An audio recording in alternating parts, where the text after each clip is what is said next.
Good plumbing, everyone. Here's a video of us installing a shower tray.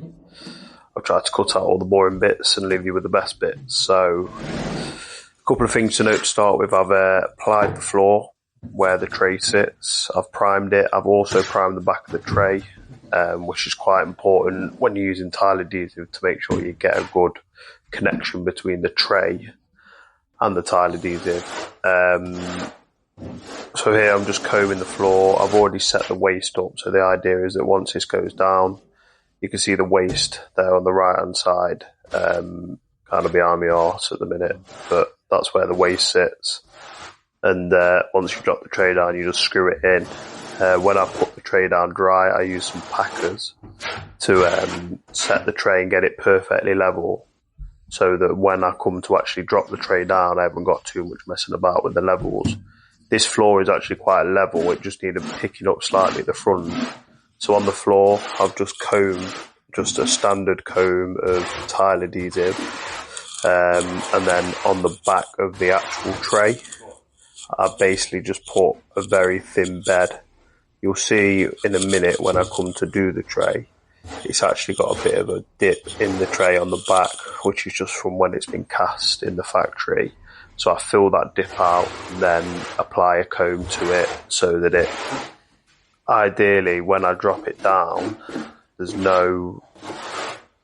not raising up any more than I need it to, because I don't want that to happen. Because if it does, you can end up in a situation where you've got the waste all set up perfect, but then you can't get the tray down to the height you want it to because you've got too much tile adhesive on. To set the waste up, it's quite easy. I might do another video on it, but we basically dropped the tray in, got it level to where I wanted it, then measured the height from the top of the waste to the ceiling that was in the void below. So when we took the tray out to then dry fit the waste, we could use that measurement as a reference to set the waste at the right height so that trap is sat perfectly where it wants it. So once we drop the tray down, we can just screw the top of the trap in and it just picks the waste up, connects to the tray, and jobs are good. And I've also, what you can't see, drilled a hole in the side of the joist. And once it's all in and fitted, I'll go in there with my little inspection camera and actually check the joist to make sure there's no leaks. Anyways, so now you can see I'm applying the adhesive to the back of the tray. This is just like when you fit a tile, like back buttering. But what I'm doing now is just filling out this void that's on the back of the tray, which you will see in a minute when I put the level on. And then I'm going to apply the comb to that to actually stick it down with. Now there's loads of different ways of putting trays down. You can build timber frames, you can use the leg kits provided. You can bed them on sand and cement, which is actually the preferred method by the tray manufacturers. But after a lot of years of doing it and trying a lot of different ways, for us, this is the best way. We've never had any problems with trays. Once they're down and the tile adhesive set, they're really solid. You do hear on some stories online of trays cracking and breaking because it's stuck too well. But personally, I've never known this happen. I've never had any issues with trays I've fitted. So we stick to the method that we know best. Obviously, we're using an S1 flexible tile adhesive, obviously just to allow for that movement. I wouldn't just use like a concrete or a not very flexible tile adhesive, although pretty much all tile adhesives nowadays are flexible, so you ain't got to worry too much about that.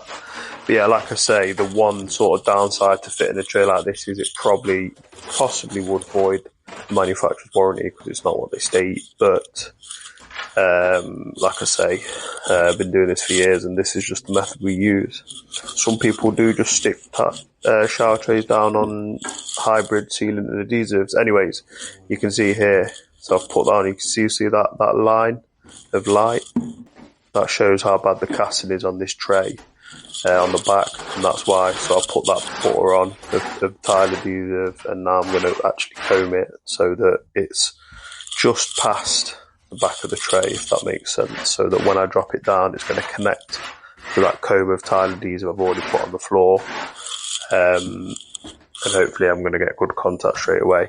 But yeah, what I was saying is that a lot of people use, like I say, there's loads of different methods for fitting trays, And I've even seen videos online of people just using hybrid silicons and adhesives like CT1s or Fisher MS. And again, on them videos, people have said they've used that method for years and it's worked absolutely fine. So yeah, it's horses for courses. Anyways, this is as lifting the tray in. I would recommend, if you're putting a tray in between an alcove like this, to have two of you, because it is awkward. And you kind of, like, say, the idea is that you only put this in once you put your adhesive on. So that's me and my pal there, lifting it in, just lowering it down. I'm using the Grabo, which is an electronic suction cup, which really helps with stuff like this. So you can see there, I'm just dropping it down. And now you'll see us putting the packers in. So what I did, we worked out what packers we needed where before we put the tray down, cut the packers just using wedges of wood. And then when you come to put the tray in, you can just put your packers in, and then you know your level because you've already worked all that out prior to putting it down.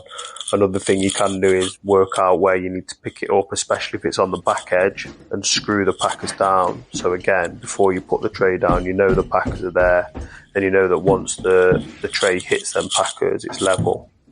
So you can see me here just sort of bedding it into the tile adhesive, and now I'm just checking it. And I tell you what, it was absolutely spot on straight away. So that was that, checking it that way. You'll see I check it all four ways. So obviously across the short way and across the long way, front and back, left to right. And it was absolutely sweet as a nut. And for me, that is what I call good plumbing.